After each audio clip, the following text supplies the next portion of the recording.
자, 오늘은 로마서 강의 네 번째 시간입니다. 오늘은 본문 말씀을 가지고 나 자신을 알라라는 제목으로 하나님 말씀을 증거하겠습니다. 인생에서 승리한 사람들의 공통점들이 있는데요, 그 중에 가장 큰 한 가지 공통점을 뽑는다면 인생에 승리한 사람들은 자신이 어떤 존재인지, 지금 자신이 어떤 상태인지를 참 알고 있게 대비한 사람들이라고 말하고 있습니다. 그래서 이런 사람들은 항상 자신의 부족한 부분을 알기에 끊임없이 부족함을 채우는 거예요. 그러한 부족함과 연약함들을 이렇게 더욱더 발전시켜 나가는 것이죠. 그래서 부족한 부분을 채우면서 자신을 강화시킨 사람이 결국 인생을 성공하더라라고 말하고 있습니다. 그래서 많은 사람들이 이것을 알고 지피지기, 적을 알고 나를 알면, 적만 아는 게 아니라 나도 알아야 된다. 소크라테스는 너 자신을 알라라고 얘기까지 했죠. 속담에도 송충이는 솔잎을 먹어야 된다. 이게 뭐예요? 자신 알으라는 거예요. 여러분, 송충이가 만약 착각해가지고 나 같은 사람은 이거 소나무에 살 정도가 아닌데 해가지고 뭐예요?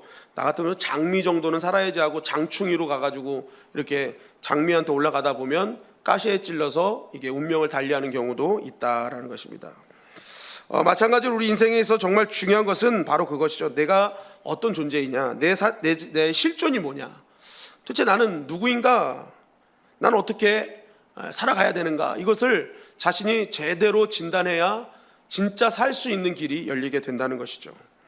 여러분, 성경은요 바로 이것을 계속 얘기해요. 두 부류의 사람들을 계속 얘기하는 거예요. 항상 자신이 어떤 존재인지, 어떤 실존에 있는지를 인식하는 거예요. 그래서 그것을 가지고 그것을 인식함으로써 결국 승리하는 길을 걷게 되고, 어떤 사람은 끝까지 자신을 인식하지 못해서 멸망당하고 있는 사람들을 바라보게 하는 것이죠. 오늘 로마서는 1장과 3장으로 쭉 넘어오면서 계속 그걸 얘기하는 거예요. 실존. 1장에 나오는 실존이 뭐예요? 하나님 떠나 있는 사람들의 그 특성을 얘기하죠. 21가지 죄악을 보면서 하나님 떠난 자들은 이렇게 죄를 질 수밖에 없다. 그게 실존이다. 2장은 뭐예요? 도덕주의자들이죠. 하나님을 믿는데 그 믿음을 상대방을 정죄하고 비판하는 데 사용하는 거죠. 근데 그렇게 판단할 수 있지만 더 큰 문제는 자기들도 같은 죄를 지고 있는 거예요. 같은 죄를 지으면서도 상대방을 그냥 비판하고 비난하는 거예요. 예수님은 그래서 뭐예요? 남의 티를 지적하려면 너의 들보를 빼내고 해라. 그래야 문제가 안 생긴다는 것이죠. 그러니까 뭐예요? 너희들도 저 하나님 떠난 사람들 저거 보면서 막 정죄하지만 사도 바울과 너희도 똑같은 사람들이야 라고 얘기를 하는 것이죠. 그런데 사도 바울은 여기서 끝내지 않아요. 오늘 본문 9절 말씀해 보니까 더 연결시킵니다. 다 같이 읽겠습니다. 시작. 그러면 어떠하냐? 우리는 나으냐? 결코 아니라. 유대인이나 헬라인이나 다 죄 아래에 있다고 우리가 이미 선언하였느니라. 자, 그러면 어떠하냐? 우리는 나으냐? 결코 아니라. 여기서 우리가 누굽니까? 우리는요 사도 바울 자신과 지금 로마서를 이끄는 로마 그리스도인들, 그죠? 야, 너희들 이거 보면서 에휴 우리는 아니다라고 하고 있겠지만, 아니다, 너나 우리나 똑같다. 나나 우리나 똑같다. 당신들도 똑같다.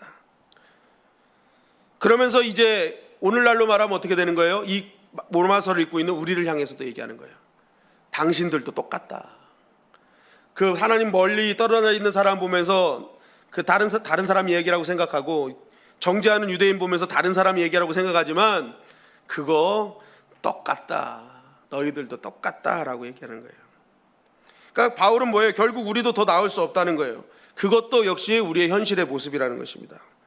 이방인이 가지고 있는 하나님 떠난 자의 모습, 그런 모습을 정죄하고 있는 유대인의 모습, 그거 다 우리 모습이라는 것입니다. 제가 이 말씀을 읽으면서요 한번 제 이름을 집어넣어서 읽어봤습니다. 그러면 어떠하냐? 성민이는 더 나으냐? 결코 아니라 그러시더라고요. 성민이 너 더 나냐? 아니라. 한번 자신의 이름 한번 넣어볼까요? 시작.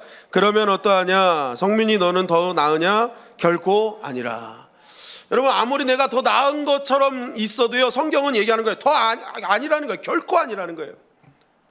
왜 그렇습니까? 우리는 죄의 영향력 아래에 있기 때문에. 유대인이나 헬라인이나, 그러니까 유대인과 그 외의 모든 사람들 다 죄 아래에 있다고 이미 선언했다.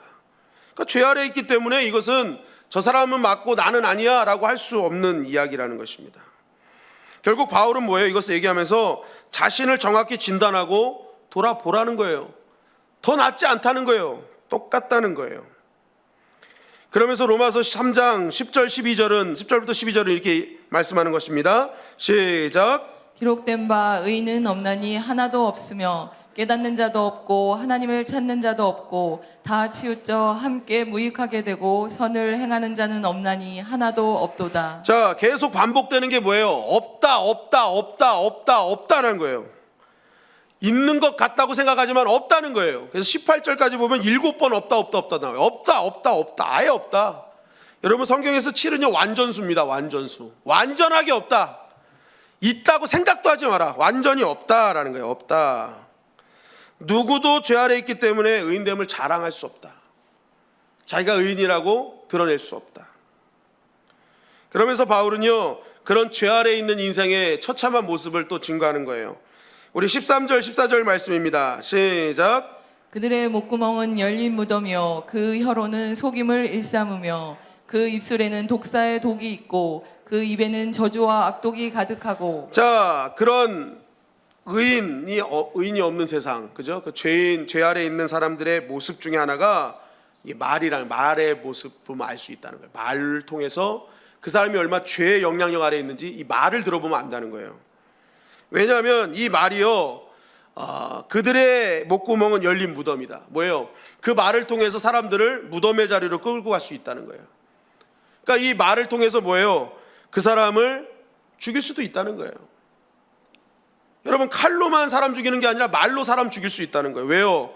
그 혀에는 속임을 일삼고 그 입술에는 독사의 독이 있고 그 입에는 저주와 악독이 가득하기 때문에.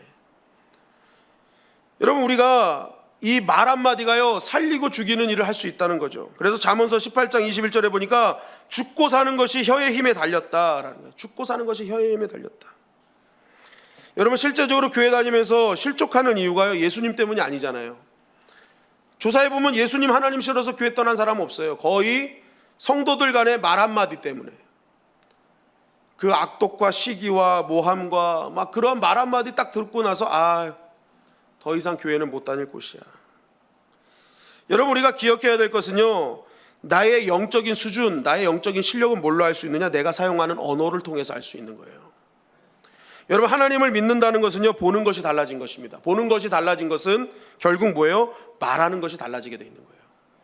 내가 이때 하나님 믿지 하나님 믿기 전에 하나님 믿은 다음에 보는 것이 다르거든요.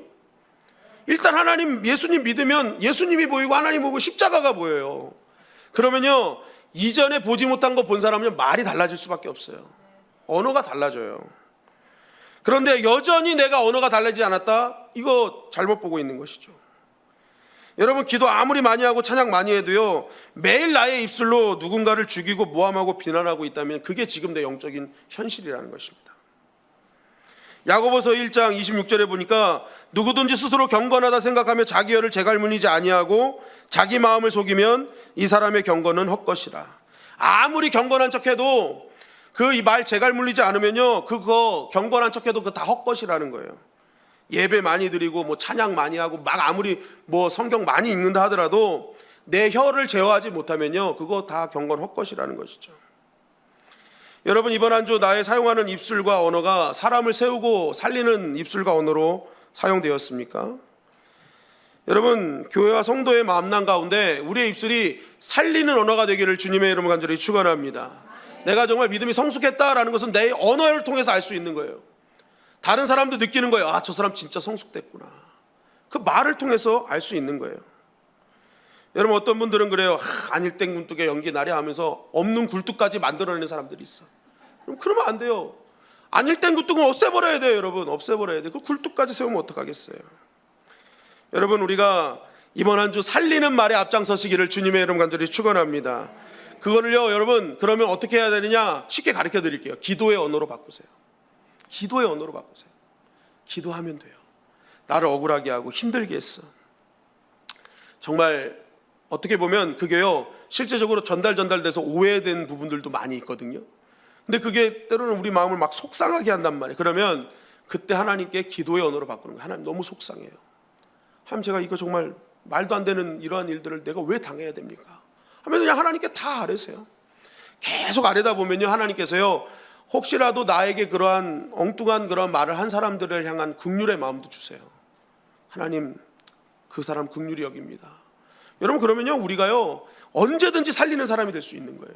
그런데 내가 그것이 감정이 앞서서, 내 성격이 앞서서 정말 내가 하고 싶은 말로 하다 보면요, 그것을 통해서 다 그게 열린 무덤이 되는 거예요. 여러분, 나의 감정보다 하나님의 감동이 앞서기를 주님의 이름 간절히 축원합니다. 내 성격 충만이 아니라 성령 충만하시기를 주님의 이름으로 간절히 축원합니다. 그러면서 죄 아래에 있는 사람들의 또 모습이 어떤 거예요? 로마서 3장 15절은 이렇게 증거합니다. 시작. 그 발은 피 흘리는데 더 빠른지라. 네, 그 발은 피 흘리는데 빠르대요. 발이 뭡니까? 기동력 아닙니까? 근데 이 기동력이요, 사람들을 고통 주고 아픔 주는데 막 사용한다는 거예요. 그러니까 뭐예요? 이게 살리는 그러한 기동력이 있어야 되는데 내가 움직이기만 하면 사람이 고통당하는 거야. 막 행동으로 사람 힘들게 만들어주는 거예요. 그러면서 여러분, 이 안에는요 굉장히 중요한 또 한 진리가 있는데 죄의 확장성입니다. 죄의 확장성. 죄 놔두면 커진다는 거예요. 보세요. 말을 가지고 계속 이제 죽이는 말 한 사람들이 결국 어떻게 되느냐? 그 말이 발로 이어진다는 거예요. 그러니까 처음에는 말로 했어. 근데 이게 죄가 통제가 안 되고 계속 놔두고 방치하다 보니까 이게 발로 움직여서 말로만 하던 사람이 이제 행동으로 아프게 만들어 버리는 거예요.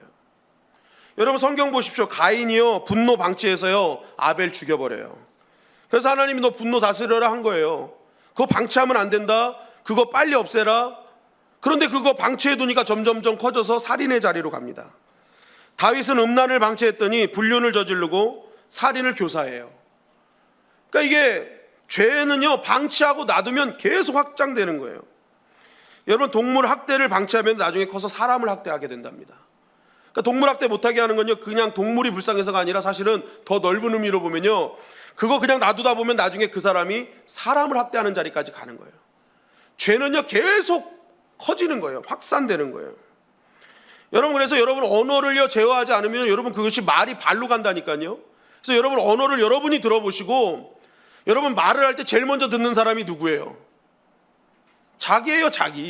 자기가 제일 먼저 들어요. 딱 들어보고 아이고 이거 내가 하나님 기뻐하시는 단어가 아니네. 그럼 여러분 그때 제어하셔야 돼요. 말씀으로, 성령으로. 안 그러면 여러분 그게 발로 움직입니다. 그리고 더 중요한 죄의 강력한 힘이 뭐예요? 로마서 3장 18절은 이렇게 증거합니다. 시작. 그들의 눈앞에 하나님을 두려워함이 없느니라 함과 같으니라. 자, 말이라는 작은 그런 죄의 영향력을 그냥 방치하고 놔두면 발로 갔다가요 나중에 이 죄의 교묘한 매력에 빠지는 거예요. 특별히 이거 뭐 죄 지어도 큰 뭐 손해 볼 일도 없고 이러네. 당장에 어떤 심판도 없고 그러거든요. 그러니까 어떤 일이 벌어진 줄 아세요? 이제 하나님을 두려워하지 않아요. 죄가 가려버림으로 인해서 그것을 보고 계신 하나님을 두려워하지 않아요. 그래서 뭐예요? 하나님의 영향력에서 벗어나서 죄의 영향력으로 살아가 버리는 거예요. 여러분, 소돔과 고모라는 성적으로 물러난 도시였습니다. 그것을 보고 이 하나님은 심판을 명령하셨잖아요. 그래서 롯이 어떻게 합니까? 자녀들, 사위들 다 데리고 이제 야 우리 여기 심판임에 도망가자, 빨리 나가야 된다 하고 있을 때 그때 사위들의 반응이 이랬어요. 창세기 19장 14절 말씀입니다. 시작. 롯이 나가서 그 딸들과 결혼할 사위들에게 말하여 이르기를 여호와께서 이 성을 멸하실 터이니 너희는 일어나 이곳에서 떠나라 하되 그의 사위들은 농담으로 여겼더라. 자, 지금 막 심판이 임할 거야. 얘들아 빨리 도망가자 했더니 사위들이요 이러는 거예요. 지금까지 살아와도 여기 한 번도 아무런 뭐 일도 없었는데 지금 무슨 소리 하시는 거예요? 요즘으로 말하면 그래, 젊은 세대들 지금이 어느 세대인데 2000년 3000년 얘기를 지금도 하고 그래. 그걸 누가 믿어? 왜 다 조크로 여기는 거예요? 농담으로 여기는 거예요. 아이고 다 옛날 얘기로 치부해버리고 이스라엘 역사로 치부해버리고. 이게 뭐예요? 다 하나님 두려워하지 않는 모습이라는 거예요. 그러니까 지금 당장 어떤 변화도 없고 어떤 손해보는 것도 없으니까 뭐예요? 이거 다 옛날 이야기지. 이거 뭐 그냥 대충 살아도 뭐 죄 짓고 살아도 아무런 영향도 없던데 뭐. 그러니까 뭐예요? 다 뭐 농담으로만 여기는 거예요. 하나님 말씀을 그냥 농담으로 여기는 거예요. 믿는 사람조차도 순종하지 않는 거예요. 여러분, 오늘 로마서 3장의 초반이 뭔지 아세요? 유대인들이 나음이 뭐냐 하면서 이제 유대인들이 더 이게 나은 이야기를 하면서 그게 뭐예요? 그들이 말씀 맡았대요. 그런데 문제가 생기는 거예요. 말씀 맡았다고 하면서 말씀에 순종하지 않아요. 왜요? 말씀 맡은 거로 그냥 끝난 거예요. 우리는 이 정도야. 말씀 맡았어. 그러면서요, 말씀은 믿지 않은 거예요. 똑같아요. 농담으로 여기는 거예요. 은혜 필요 없어. 우리 말씀 맡은 자들이거든. 오늘날 크리스찬들도 그럴 수 있다는 거예요. 그죠? 하나님 말씀은 그냥 그렇지 뭐 좋은 말씀이지 하고 나는 지키지 않아요. 뭐요? 그것도 조크로 여기는 거예요. 하나님 두려워하지 않는 것이라는 것입니다. 마태복음 10장 28절은 이렇게 증거하죠. 시작. 몸은 죽여도 영혼은 능히 죽이지 못하는 자들을 두려워하지 말고 오직 몸과 영혼을 능히 지옥에 멸하실 수 있는 이를 두려워하라. 네, 진짜 두려워할 분이 있다는 거예요. 그분 두려워하라는 거예요. 여러분, 하나님의 역사를 이루고 사명을 이루는 사람들의 공통점이 무엇입니까? 세상적으로 부족하고 연약해요. 그러나도 하나님이 그걸 보고 쓰신 게 아니라, 그걸 보고 선택하신 게 아니라 그들 마음속에 있는 하나님을 향한 두려움을 보고 선택했단 말이에요. 야, 세상 왕보다 하나님을 더 두려워하는. 여러분, 성경을 계속 보세요. 사람들의 비웃음, 시선 이거 중요하지 않아요. 하나님을 경외하는 거예요. 하나님을 두려워하는 거예요. 노아가 산꼭대기에 방주를 만들어요. 사람들이 비웃어요. 아이고, 비도 한 번 안 내린 세상이에요. 뭔 비가 내린다 그래. 그리고 저 배를 왜 산꼭대기에다 줘? 막 미친 사람이라고 손가락질 했을 거예요. 근데 노아는요, 그 비웃음에 아랑곳하지 않아요. 왜요? 하나님을 경외하니까. 하나님을 두려워하니까. 그러니까 사람들의 비웃음, 사람들의 그 모함, 이건 신경 안 쓰는 거예요. 나는 하나님이 두려워. 그래서 나는 더 예배할 거야. 하나님 순종할 거야 라는 거예요. 하나님 두려워하니까 산파들이요, 바로왕 얘기 안 듣고 하나님 말씀 듣고 뭐예요? 애기들을 살리는 거예요. 하나님을 두려워하니까 다니엘이요, 기도하지 말라는 왕의 명령을 어기고 늘 하던 대로 기도하는 거예요. 그리 아니실지라도, 내 목숨을 걷어가실지라도 난 하나님을 두려워한다. 여러분, 우리가 하나님을 두려워하는 인생 살아야 됩니다. 하나님을 경외하는 인생. 여러분, 우리가 하나님을 두려워하지 않으니까요, 사람들 두려워하니까 어떻게 돼요? 문제가 생기면 먼저 예배부터 끊어버리는 거예요. 하나님을 두려워하면 예배를 먼저 드려야죠. 근데 사람이 두려우니까, 사람의 시선, 말이 두려우니까 예배부터 끊어. 사람 안 만나려고 한다는 거예요.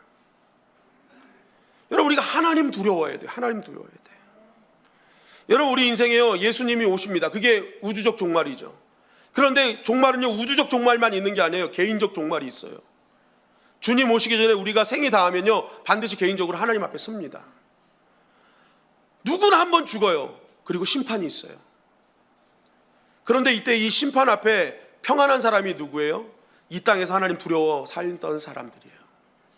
이 땅에서 하나님 두려워 살아서 말씀에 순종하고 믿음으로 산 사람은요, 심판주 앞에 딱 섰을 때 웃으며 설 수 있는 거예요. 아, 주님 나 왔어요. 근데 이 땅에 하나님 두려워하지 않고 세상 두려워하는 사람은요, 그 심판주 앞에 벌벌벌벌 떨 수밖에 없어요. 이 땅을 두려워했거든요. 그러니까 심판주 계신 하나님을 두려워하는 거예요. 거기서 아이고 어떡하지, 이제 지옥이니까. 여러분, 이 땅에서부터 하나님을 경외하시기를 주님의 이름 간절히 축원합니다. 내가 손바닥으로 하늘 가린다고 가려집니까? 하나님 안 계셔 라고 한다고 하나님이, 있는 하나님이 없어지나요? 하나님 안 계셔 하는 사람만 있을 뿐이지 하나님은 그대로 계세요. 하나님은 계속 보고 계시단 말이에요. 여러분, 바울은 바로 그것을 얘기하는 거예요. 우리는 이런 정말 죄 앞에서 어쩔 수 없는, 핑계치 못하는 사람이라는 것입니다. 그러면서 이제 바울이 이것으로 끝나지 않고 결국 우리 이거 해결해야 되는데, 이거 해결할 수 있는 방법이 있다는 거예요. 로마서 3장 23절 말씀입니다. 시작. 모든 사람이 죄를 범하였음에 하나님의 영광에 이르지 못하더니 그리스도 예수 안에 있는 속량으로 말미암아 하나님의 은혜로 값없이 의롭다 하심을 얻은 자 되었느니라. 자, 모든 사람이 죄를 범하였다. 이거 어쩔 수 없다. 죄의 세력이 너무 강력하다. 그래서 맨날 그 죄의 세력은 우리를 자꾸만 우리가 지었던 죄를 통해서 막 정죄하면서 우리를 더 하나님의 자녀가 아니라고 막 이렇게 뭐예요, 너 같은 수준의 무슨 하나님의 자녀냐 하면서 우리를 자꾸만 낙심시키거든요. 그런데 바울은 그래, 죄 범했어. 그러나 여기서 끝나지 않는 거야. 복음은 그게 아니야. 진짜 복음이 되려면 바로 진정한 이 죄를 회개할 수 있는 방법을 제시해야 되는데, 그 방법이 이 복음에 나와 있어. 그게 누구냐? 우리 죄를 대신 지시고 십자가를 지신 예수 그리스도. 그분 영접하고 그분 믿으면 살 수 있다는 거예요, 여러분. 여러분, 사실 유대인들은요, 이거요, 구약 시대부터 다 알려줬어요. 어떻게 알려줬습니까? 제사법으로. 양 한 마리 잡고 끌고 오는 거예요. 그러면요, 그 양에요, 자기의 죄를 전가시켜요. 전가시킨 다음에 어떡합니까? 이 전가시킨 양을 본인이 다 머리도 자르고 다리도 자르고 배도 가르고 다 하는 거예요. 제사장이 하는 게 아니에요. 그 전가시킨 양을요, 본인이 자르면서 머리로 지은 죄, 다리로 지은 죄, 가슴으로 지은 죄, 모든 죄를 하나님께 회개하는 거예요. 그리고 이제 불태워버리는 거예요. 여러분, 유대인들은 이미 하나님께서 구약의 제사법을 통해서 십자가를 지고 가는 어린 양을 바라보게 하셨단 말이에요. 그래서 그 예수님이 모든 죄를 전가해서 십자가에 달려 돌아가심으로 우리의 모든 죄를 사했다. 유대인들이 우리보다 더 잘하는 개념이었단 말이에요. 그런데 유대인들이 그것을 뿌리쳐버린 거예요. 알면서도. 왜요? 자신들의 기득권, 자신들이 갖고 있는 그런 부분, 갖고 있는 그런 뭐예요? 자신들만의 구원론. 괜찮거든요. 그러니까 뭐예요? 진짜 구원의 제시를 하나님이 해주신 기준을 바꿔버린 거예요. 오늘날에도 많은 사람들이 유대인처럼 살아요. 이 죄를요, 도덕적인 교육, 윤리, 고차원적인 사회, 어떤 무브먼트를 통해서 죄를 다 해결할 수 있을 거라고 생각해요. 내가 좀 착하게 살면, 내가 도덕적으로 살면. 여러분, 우리가 이 시대를 가만히 보십시오. 도덕적인 삶을 살았다고 주장하는 사람들의 그 마지막에 드러나는 추악한 모습들을 보세요. 유명한 사람 아닙니까? 교육도 충분히 받은 사람 아니에요? 심지어는 존경받는 목사님들 보세요. 존경받는 목사님으로 평생을 살다가 지금 이 시대에 얼마나 많은 악행들이 막 밝혀집니까? 여러분, 이거는 도덕적인 윤리적인 어떤 무브먼트, 뭐 이상적인 사회 만들어서 해결될 문제가 아니라는 거예요. 너무나 이 죄의 세력이 강력하기 때문에 이 죄의 세력을 끊을 더 강력한 힘이 필요한 거예요. 근데 그게 뭐예요? 우리 인간으로는 되지 않는다는 거죠. 그 영향력 아래에 있을 뿐이지 이것을 해결할 수 있는 방법은 우리에게 없다. 오늘 계속 그러는데 없다. 우리에겐 희망 없다는 거예요. 그러면서 진단하라는 거예요. 너희는 아무것도 없지만 하나님이 길을 열어주셨다. 그게 무엇이냐? 예수 그리스도다. 그 예수 그리스도께서 우리의 십자가, 우리의 죄를 대신해서 십자가에 달려 돌아가셨다는 것입니다. 그 어떤 사람도 29절 30절에 보니까 그 어떤 사람도 예외 없이 예수님만 믿으면 예수님의 그 의가 우리로 전가되며 의롭다 인정해서 우리 안에 있는 모든 죄성이 사라지게 되는 거예요. 어떤 목사님이 이걸 쉽게 설명하려고 핸드폰 설명을 하더라고요. 요즘 구형 핸드폰, 신형 핸드폰으로 딱 바꾸기 위해서 동기화시키면은 구형이 신형이 되는, 그죠? 그러면서 예수님으로 동기화됐다는 거예요. 우리가 십자가를 통해서 예수님의 의가 동기화됐다는 거예요. 그래서 우리의 죄가 사라진다. 여러분, 결국 우리가 해야 될 일은 뭐냐? 하나님 앞에 난 아무것도 할 수 없는 존재임을 인정하라는 거예요. 그게 우리 실존이라는 거예요. 그때부터 뭐예요? 하나님의 은혜가 무엇인지를 깨닫게 되는 거예요. 여러분, 우리 어떤 분이 그래요. 목사님, 저는 죄인 아닌데요. 저 죄 지은 거 없는데요. 한 번도 저는 그런 걸 못 봤어요. 이렇게 얘기하지만 여러분, 왜 못 본 줄 아세요? 어둠에 계속 있으면 어둠 가운데 죄가 있는지 어떻게 알아요? 안 보여요. 어둠에 속에 있는 쓰레기나 이런 것들은요, 햇빛이 싹 비치면요, 보세요. 밤에 해변에 딱 놀러 갔는데 막 해변이 너무 물살이 참 아름다워. 그리고 막 그래서 집사람이랑 정말 행복하다 하고 이제 딱 있어서 아침에 딱 해가 떴는데 주변에 보니까 다 쓰레기야. 그죠? 밤엔 안 보여요. 이 주변에 쓰레기가 있는지 뭐가 있는지, 뭐 널브러서 자고 있는 사람이 있는지 안 보여요. 해가 뜨면 보이는 거예요. 마찬가지로 여러분, 빛이신 예수님이 우리 안에 임재하시면요, 그때부터 우리가 얼마나 더러운 죄인지 그때 보이는 거예요. 그래서 뭐예요? 그 죄를 보고 철저하게 이 죄를 해결하실 분이 누군가 구하면서 그것을 회개하며 나아가는 것이죠. 절대로 여러분, 예수님 오시기 전에는요, 우리가 회개할 수 없어요. 회개하면 뭐가 된다고 생각하지만 아니에요. 여러분, 주님이 오셔야 죄의 모습을 보고 그 죄를 보며 회개하는 거예요. 그렇기 때문에 주님을 영접하지 않고 믿지 않는 자는요, 내가 죄인인지도 모르고 사는 거예요. 여러분 혹시 아직 예수님 믿지 않고 영접하지 않은 분, 오늘 주님을 영접하시기를 주님의 이름으로 간절히 축원합니다. 그럼 여러분, 내가 철저하게 내가 얼마나 더러운 자인지, 하나님 앞에 얼마나 죄인인지를 깨닫게 되실 거예요. 그럴 때 오늘 말씀 붙잡는 거예요. 주님, 나는 죄인이 맞습니다. 그러나 십자가 붙잡고 주의 은혜 붙잡으면 다 용서하신다 약속하셨사오니 내가 오늘 그 십자가 붙들고 나아갑니다. 여러분, 그때 우리의 죄가 해결되는 거예요. 그러면 여러분, 우리가 그 심판주 앞에 섰을 때 우리는 당당하게 설 수 있는 거예요.